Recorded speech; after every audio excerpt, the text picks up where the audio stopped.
and then when I became a water protector, and now I worked a little bit on the right of way and a little bit on other projects. I see the level of care that is actually done.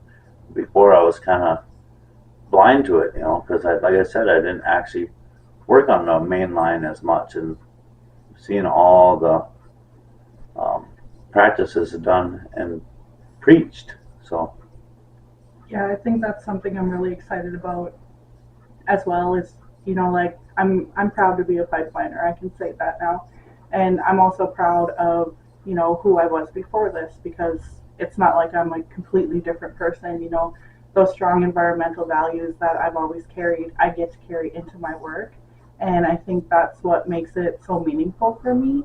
Is like I'm part of a new status quo of Indigenous women who are taking back controls of their lives, their bodies, and their finances by being out here and providing for our families. And it's a beautiful thing to see, more and more women enter the trades and be respected and understand that, like we have the right to take space anywhere. And, for me lately, that's been industry. what's really nice is that they take opinions of everyone, not just monitors or inspectors or anyone. They're willing to take opinions and problems that may arise, and and actually weigh the differences of how to mitigate an issue that may arrive. Um, there's many things that can be improved upon, and Enbridge is willing. It feels good. Yeah, I've really enjoyed that. Because you meet a lot of people in the trades and they'll tell you, this is all I've known. I've been doing this my whole life. I feel like, Jason and I, we have a really interesting story, and we're happy to be here and sharing part of it. Like we come from both sides of the fence, literally. And it's been interesting, further educating myself as opposed to just listening to what I'm being told by others, but getting out there and using my lived experience to create positive impacts out there.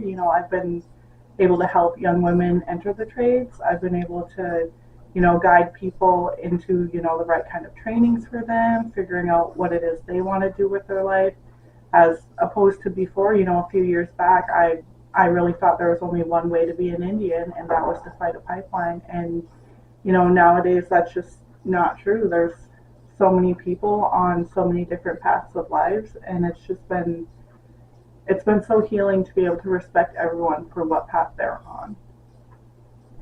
Yeah, and add into that, I noticed that the trades will actually help you become more independent, be able to get you to a ceremony, be able to get you to places of cultural interest. And a lot of the Enbridge has donated to our reservation to help with ceremonial buildings and things like that for our people to gather.